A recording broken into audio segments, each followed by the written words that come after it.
నమస్తే రమగారు. నమస్తే రమగారు, మనము తెలివి తక్కువ వాళ్ళ స్టోరీస్ చెప్పుకుంటూ ఉంటాం. భలే సరదాగా ఉంటాయండి. చందమామ కథలు. అవును. ఒకటి చెప్పుకుందామా? పూర్వం ఒక పల్లెటూరులోనట ఓ రైతుకి 3 కొడుకులు ఉండేవారు. పెద్దవాళ్ళిద్దరు మామూలు నార్మల్ వాళ్ళు. మూడో వాడు కొంచెం ఏమంటే మందమతి, వెర్రిబాగులు వాడనమాట. బాగానే నడుస్తూ ఉండేది. ఏదో తండ్రి ఉన్నన్నాళ్ళు నడుస్తుంది కథలు పాపం. ఏమైంది, తండ్రి కాస్త గతించి ఉన్న ఇల్లు వాకిలి పొలం పుట్రా గొడ్డు గోద అన్నీ పంచుకోండిరా అని చెప్పాడు వెళ్ళిపోయేటప్పుడే ఆయన. వీళ్ళు ఏం చేశారు, అన్నీ పంచుకున్నారు. పంచుకుని తమ్ముడిని ఏదో ఒక పక్క నుంచి వాడి వాటాకు ఒక రేకు పెట్టి మాత్రం ఇచ్చారు. తెలుగు తక్కువ వాడికి. పొలం అంటే వాడికి ఏదో గొడ్డు గోదా భాగాలు వేస్తారు కాబట్టి ఈ గొడ్డు నాదని వాడి ముందే వాడు పోషిస్తున్న ఎడ్లు గిడ్లు ఉంటాయి కదా, పని చేయించేవాళ్ళు వాడితో. అవి వాడి వాటాకు పోయేవి. సరే అవి పోయినాయి, మొత్తానికి సెట్ చేసుకున్నారు. వాడు అక్కడక్కడే తిరుగుతూ ఎవరింట్లో అన్నం పెడితే వాళ్ళ ఇంట్లో అన్నం తింటూ తిరుగుతూ ఉండేవాడు. మరి తల్లి అంటే తల్లి ముందే లేదు పాపం వాళ్ళకి. సరే ఏమైంది, వీళ్ళు ఏం చేశారు, ఇద్దరు రైతు కొడుకులు కదా, ఆ పొలాలు వేసుకుని చిన్న చిన్న చేలేవో మెయింటైన్ చేసేవాళ్ళు, కూర నార పండించేవాళ్ళు. ఆ తర్వాత ఏమో చెరుకు గడలు అవి ఉండేవి, చాలా ఎక్కువ కాదు కొద్దిగా ఉండేవి. మొక్కజొన్న కండలు వచ్చేవి. ఇద్దరు ఏం చేసేవాళ్ళు, వచ్చిన బండి మీద ఎవరు అమ్మాల్సిన సరుకు వాళ్ళు వేసుకుని తీసుకుపోయేవాళ్ళు. వీటి దగ్గర సరికేది ఏమీ లేదు. వాళ్ళు వెళ్తున్నారు ప్రతిసారి, మనం వెళ్ళటం లేదని ఏం చేశారు, తన దగ్గర ఉన్న ఎడ్లల్లో ఒక ఎద్దుని దాని మెడకు తాడు కట్టి తీసుకెళ్ళాడు. ఎద్దు మెల్లిగా నడుస్తుంది, చేయి అంటే కానీ నడవదు. దాన్ని నడవనిచ్చాడు, దాని దారిని దాని అది పోతుంది, దాని వెనకాల పడి వెళ్తున్నాడు. సరే అన్నయ్యలేమో ముందు వెళ్ళిపోయారు. వాళ్ళు అమ్మటానికి సరుకు సంతకి వెళ్తున్నారు. సంత వేళలు దాటకూడదు, వీటితో పెళ్లి నడకలు నడుస్తుంటే సంత వెళ్ళిపోతుంది కదా, వాళ్ళు కాస్త వెళ్ళిపోయారు. వీడేం చేశాడు, అడవి దారి గుండా నడుస్తుంటే ఎద్దుతోటి ముందుకు దాటంగానే ఒక ఎండిపోయిన చెట్టు ఉంది అక్కడ. అది గాలికి కిరకిరలాడుతుంది. దాని కిర్రు కిర్రు కిర్రు చప్పుడు వీటికి ఎలా వినిపిస్తుంది అంటే ఎంత ఎంత ఎంత అలా వినపడింది. అడిగింది అనుకున్నాడు. బొంగురు గొంతుతో అడిగారనుకో అటగే వినపడుతుంది. వీడు ఎవరా అని చూశాడు. అక్కడ ఎవరు కనపడ్డారు, గాలికి ఊగుతూ కిర్కిర్ అని శబ్దం చేస్తున్నటువంటి ఎండు చెట్టు కనపడింది. ఏమిటి, నా ఎదురు కొంటానంటావా అన్నాడు. మళ్ళీ కిరికిర్ అంది. ఎంతంటే 20 రూపాయలు అన్నాడు. మళ్ళీ కిరకిరలాడింది చెట్టు. సరే ఇదిగో అని ఆ ఎద్దుకున్న మెడకున్న తాడుని తీసి ఆ చెట్టు కొమ్మకి తగిలించాడు. డబ్బులు ఇయ్యి మరి అన్నాడు. చెట్టు మళ్ళీ కిర్రు కిర్రు అంది. గాలి వస్తుంది. గాలి కిరకిరలాడేసరికి ఓ రేపిస్తావా, సరే అంటే వీడి ఊహే నారాయణ, రేపు వస్తా అని వెళ్ళిపోయాడు. సాయంకాలం వీడింటికి వెళ్ళిపోయాడు.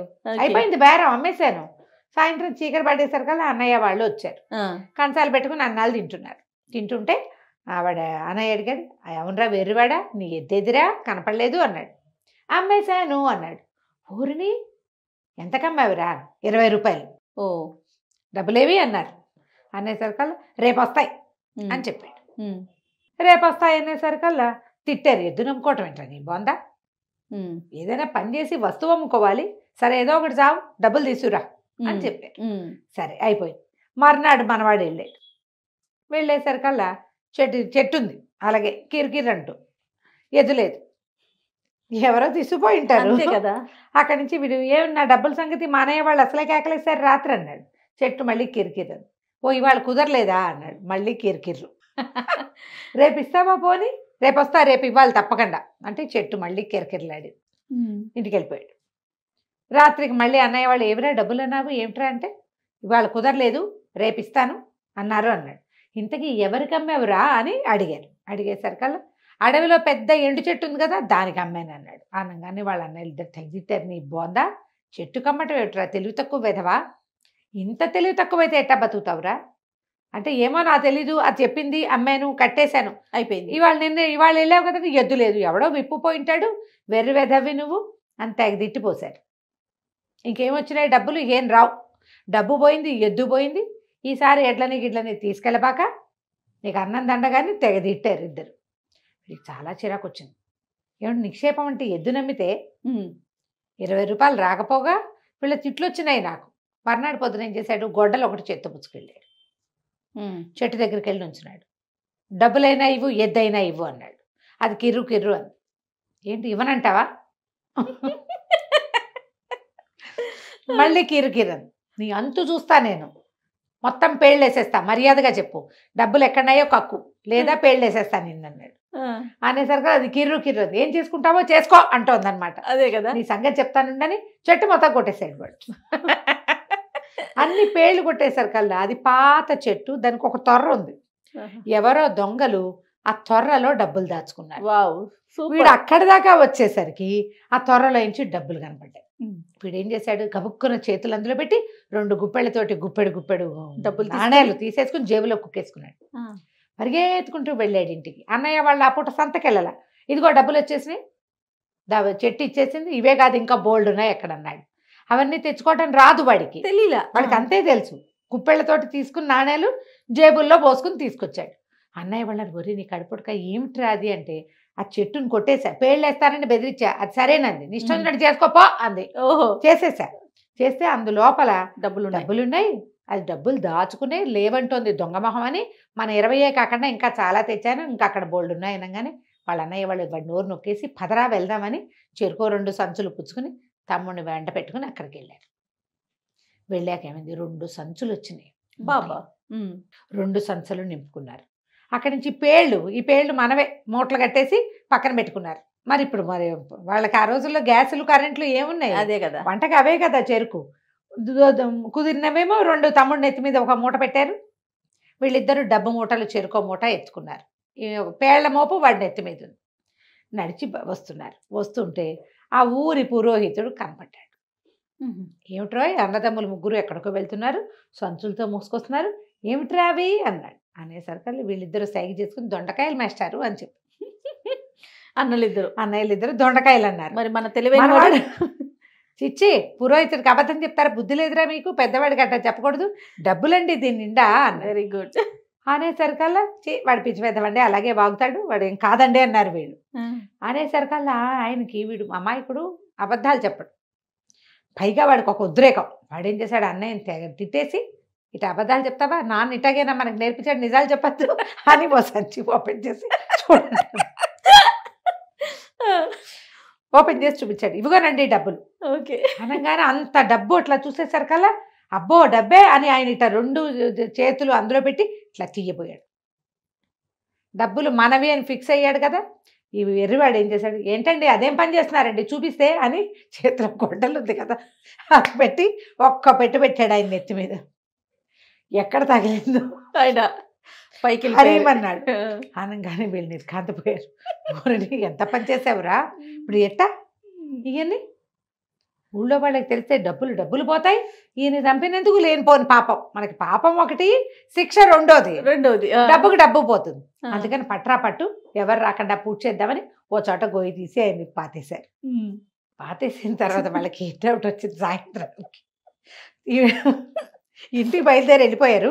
వెళ్ళాక పెద్దవాడు చిన్నవాడు మాట్లాడుకున్నారు, ఒరే రేపొద్దున ఎవరైనా అడిగితే పాతేసిన చోటు చూపిస్తాడేమోరా, ఓ పని చేద్దాం, మన మేకల్లో ఓ మేకను చంపేసి అక్కడ పాతి పెట్టేద్దామని ఇవి ఇంకో గొయ్యి తీసి దూరంగా, వీడికి తెలియకుండా, వీడికి చెప్తే పంపం చేస్తాడు వీడు,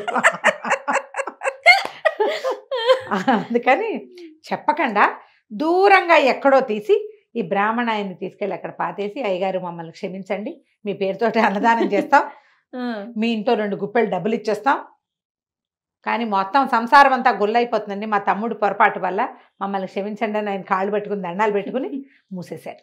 మూసేసి తమ మేకల్లో ఒక బలిసిన మేకను ఒకదాన్ని చంపేసి అక్కడ పాతేశారు. ఈ మొదటి గోతిలో పాతేశారు. పాతేసేసారు, అయిపోయింది. 3 రోజులు గడిచినాయి. ఓకే, జస్ట్ 3 రోజులే. ఇంతలో పురోహితుడు కనపట్టలేదని ఊరంతా చెప్పుకున్నారు. చెప్పుకున్న తర్వాత వీడిని మంచినీళ్ళు తెమ్మంది వదిన. మంచినీళ్ళు తెమ్మంటే బావి దగ్గరికి నీళ్ళు తోడబోయాడు మనవాడు. నీళ్ళు తోడుకొస్తుంటే అమ్మలక్కల ఏలక్కలు అందరూ మాట్లాడుకుంటున్నారు. ఎటా ఏమైపోవటం ఏంటండి, చంపేసి పాతేస్తే కాదండి మేము అన్నాడు. అనగానే వీళ్ళంతా తెల్లబోయి, ఒరే చంపేయటం ఏంటంటే, అవునండి డబ్బుల పేరు ఎత్తాడు. ఎత్తితే మాత్రం నేను మా అన్నయ్య మేమంతా కలిసి డబ్బుల మూటలు తెచ్చుకుంటుంటే పురోహితుడి గారు కనపడ్డాడు, డబ్బులు తీసుకోబోయాడు, నేనేమో గొడవలు పెట్టి కొట్టాను, ఆయన్ని పాతేశాము అనగానే పట్టు పద, ఆ డబ్బుల సంగతి ఏంటో మీ సంగతి ఏంటో చూద్దామన్నారు. అక్కడ దాకా వెళ్ళారు. వెళ్ళాక నువ్వే తవ్వన్నారు. మొదట పాతేశాం కదా, పైగా వాడు బండవేతవా తవ్వాడు. తవ్వాక ఏమండి పురోహితుడి గారికి గడ్డం ఉంది కదండి అన్నారు. అవును అవును అవును అన్నారు. పురోహితుడి గారికి ముందు కాళ్ళు 2 కనపడ్డాయి మేకవి. 2 కాళ్ళు ఉన్నాయి కదండి అన్నాడు. అవును అన్నారు. పురోహితుడి గారికి 2 చెవులు ఉన్నాయి కదండి అన్నాడు. 2 చెవులు ఉన్నాయి. అవును. అదే అదే పురోహితుడు. అయితే చివరిగా చెప్పాడు పురోహితుడి గారికి 2 కొమ్ములు ఉన్నాయి కదండి.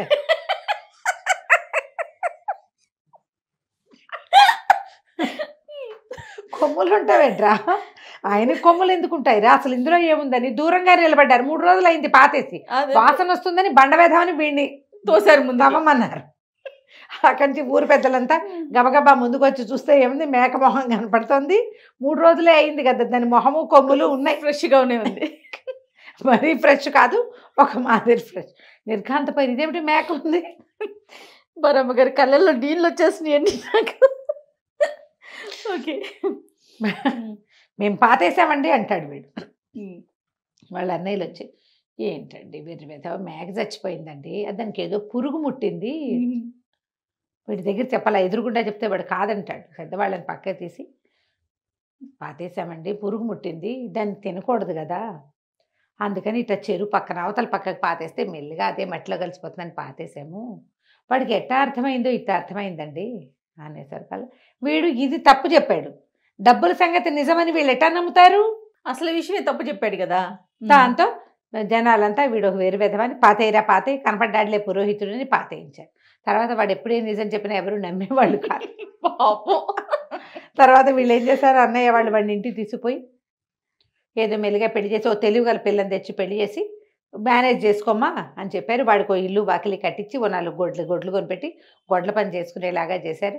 చనిపోయిన ఊరి పురోహితుడికి ఓహో ఇంత డబ్బని ఇచ్చారు. మా నాన్న పేరుతోటి ఇవ్వదలుచుకున్నామని చెప్పి డబ్బు ఇచ్చేశారు. కథ కంచికి మనం ఇంటికి. సూపర్ రమ్మగారు, ఎక్స్ట్రాడినరీ. రైట్ అండి, నమస్తే. నమస్తే.